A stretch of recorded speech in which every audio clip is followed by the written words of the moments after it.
Friends, welcome to my class. Friends, CTET दिसंबर 2023 को लेकर के एक अपडेट है जो कि आप लोगों को जानना बेहद जरूरी है। जैसा कि आप सबको पता है कि जो सीटेट 20 अगस्त को एग्जाम हुआ था उसका रिजल्ट आ चुका है और जो भी अभ्यर्थी जो है सीटेट के सर्टिफिकेट और मार्कशीट का वेट कर रहे थे वो भी जो है अब उनके डिजी लॉकर में आ चुका है, उनका सर्टिफिकेट और मार्कशीट। फ्रेंड, जो सीटेट की तरफ से अभी कुछ दिन पहले जो नोटिस आई थी, ठीक है, जो लास्ट डेट है वो है 10 नवंबर। तो 10 नवंबर जो इसकी लास्ट डेट है, क्योंकि इसमें बहुत सारे अभ्यर्थियों के ये भी कमेंट आए हुए थे कि क्या इसमें नंबर जो है इंक्रीज़ होंगे या फिर नहीं। ठीक है, तो देखिए फ्रेंड्स, इसमें क्या होगा कि जैसे ही आप सारे प्रोसेस कंप्लीट करके 500 रुपये पेमेंट करेंगे और वहाँ पे स्पीड पोस्ट करेंगे, तो ये सिर्फ और सिर्फ आपकी जो आंसर की आई है। फॉर एग्जाम्पल मैं आपको बता दूँ कि अगर आपके आंसर की में जो है आपको लग रहा है कि 91 नंबर थे, बट आपकी जो रिजल्ट आया उसमें जो है 89 नंबर आ गए, ठीक है, यानी 2 नंबर आपके घट गए। तो उसमें क्या होगा कि आपको अपनी कैलकुलेशन सीट मिलेगी और उससे आपको अपने आंसर की को मैच करना रहेगा। अगर बिल्कुल एग्जैक्टली जो है वहाँ पे आपको पता चल जाएगा कि आपके नंबर जो है कहाँ पे डिक्रीज़ हुए या फिर आपके जो प्रॉपर मैच हो रही है नहीं। ठीक है, तो अगर बिल्कुल सब कुछ सही रहता है, यानी आपके आंसर की में भी 91 है और उस हिसाब से आपको नंबर जो आपकी कैलकुलेशन सीट है उसमें भी 91 नंबर है और उसमें जो है आपके रिजल्ट में 89 ही मेंशन किया हुआ है, तब उस कंडीशन में जो है आपके 1 या 2 नंबर इंक्रीज वहाँ पर हो जाएंगे, आपके रिजल्ट में जो है संशोधन कर दिया जाएगा। बट अगर आपकी आंसर की भी बिल्कुल सेम है और जो आपकी रिजल्ट है उसमें भी बिल्कुल सेम नंबर है, तो उसमें नंबर बिल्कुल भी नहीं पड़ेंगे। अगर मान लीजिए नंबर कम है, ठीक है, तो अगर नंबर कम है आपकी, तो बट आपकी जो कैलकुलेशन सीट प्राप्त होगी आपको उससे और आपकी जो आंसर की वो प्रॉपर मैच होनी चाहिए, तभी जो है आपको नंबर इंक्रीज देखने को मिलेंगे।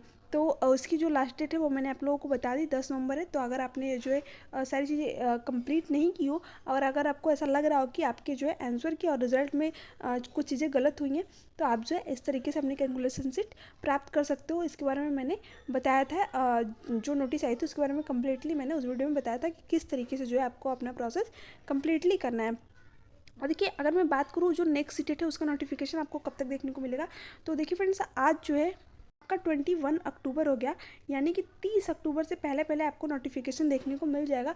बट अगर ज़्यादा लेट हुआ तो नवंबर के फर्स्ट वीक में भी ये जो है नोटिफिकेशन आपका जा सकता है। ठीक है, बट बहुत हद तक चांसेस है कि आपको जो है अक्टूबर के लास्ट वीक में ही नोटिफिकेशन देखने को मिल जाए। उसके बाद में देखिए, अगर मैं आपकी एग्ज़ाम की बात करूँ तो आपका एग्ज़ाम जो है दिसंबर में होना 100% तय है। अगर ये लोग नवंबर में नोटिफिकेशन देते हैं नवंबर के फर्स्ट वीक में, क्योंकि उससे ज़्यादा तो लेट होगा नहीं, तो अगर ये लोग जो है नवंबर के फर्स्ट वीक में अपना नोटिफिकेशन देते हैं, तब उस कंडीशन में हो सकता है कि आपका जो एग्ज़ाम है वो जनवरी के फर्स्ट वीक में कंडक्ट कराया जाए।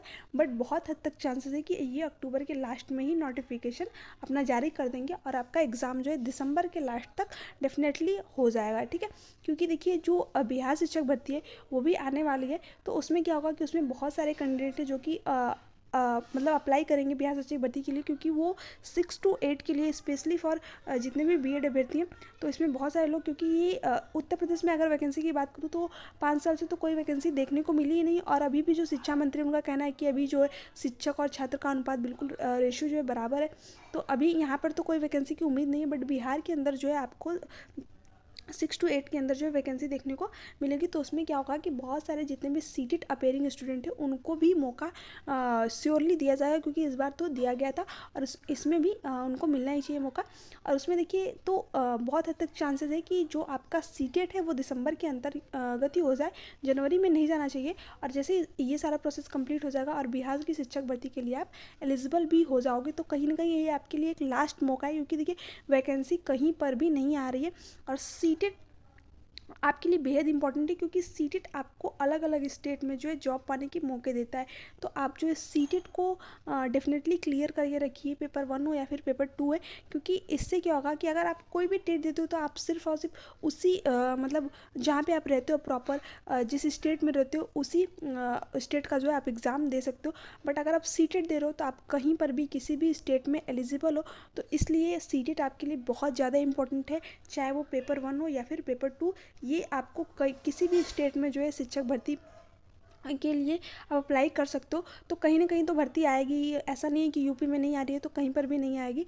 किसी न किसी स्टेट में जो है भर्ती आती रहती है, तो आप लोग सीटेट 1 और सीटेट पेपर 2 दोनों ही क्वालिफाई करके रखिए। जहाँ पर भी शिक्षक भर्ती आए आप वहाँ पे अप्लाई कीजिए। हाँ, और सीटेट का फॉर्म भरते टाइम ये गलती आप लोग बिल्कुल भी मत कीजिएगा, क्योंकि इससे जो है आपका सब कुछ क्लियर हो जाएगा, आपका एग्ज़ाम क्लियर हो जाएगा, बट जो है आप एग्ज़ाम आपकी जो है जॉब नहीं लगेगी। ठीक है, तो आप जब भी सीटेट का फॉर्म भरें उसमें अपना date of birth, mother name, father name, ठीक है, सारी चीज़ें बिल्कुल सही तरीके से मेंशन करिए, क्योंकि उसमें बाद में भी आपको करेक्शन का टाइम मिलता है, तो उसमें भी सारी चीज़ें कितने लोग नहीं कर पाते हैं या फिर उनको पता ही नहीं रहता है कि इसमें करेक्शन का टाइम मिला है या फिर नहीं, वो सारी चीज़ जल्दबाजी में भर देते हैं। तो ऐसा आपको नहीं करना है। एक गलती की वजह से आपका पूरा जितनी भी आपकी मेहनत है वो बेकार जा सकती है।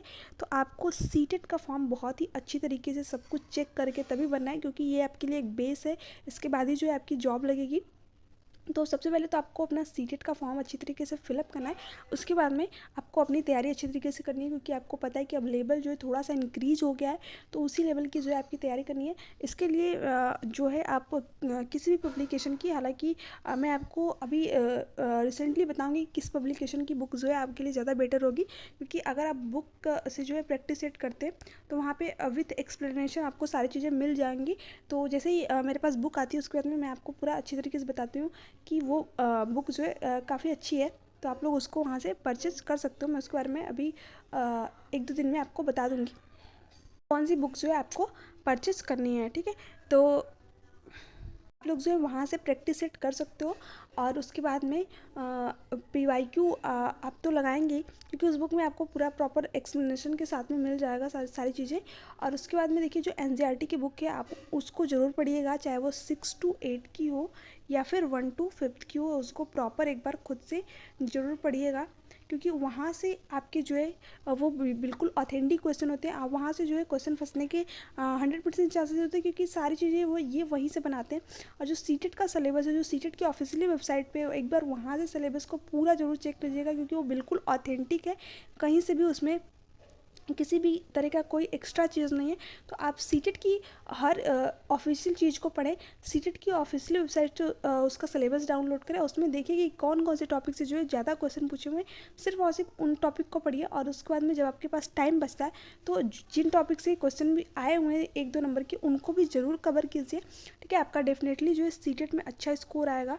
और जो है आप 120 प्लस इनका टारगेट जरूर रख के चलें, क्योंकि इसमें क्या होता है कि बहुत सारे लोग 90 का ही टारगेट रख के चलते हैं। उनको लगता है कि या तो ये तो बस क्वालिफाइंग एग्जाम है, तो इसलिए इसमें सिर्फ और सिर्फ 90 नंबर ही स्कोर करेंगे, बट ऐसा नहीं है।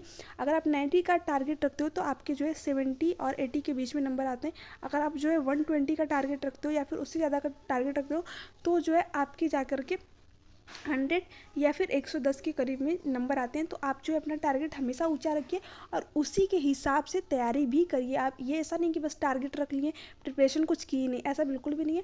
आप जो है टारगेट अच्छा खासा रखिए, उसके बाद में जो है आप जो भी प्रीवियस ईयर क्वेश्चन पर है तो उनको लगाइए, उसमें देखिए कि आपके जो है स्कोर कितने बन रहे हैं, क्या आपने जो टारगेट रखा है उस हिसाब से आपके स्कोर बन रहे हैं या फिर नहीं। तो ये सारी चीज़ें जो है आप कर सकते हो। अगर आपके प्रीवियस ईयर क्वेश्चन पर में करीब करीब 120 की अगर लगभग आ रहे हैं, पहली बार में तो आएगा नहीं, 2 से 3 बार आप प्रैक्टिस करेंगे तो जो है आपका डेफिनेटली स्कोर अच्छा बनेगा। और जैसे जैसे प्रैक्टिस करते जाओगे उसके बाद में आपका स्कोर भी अच्छा होता जाएगा।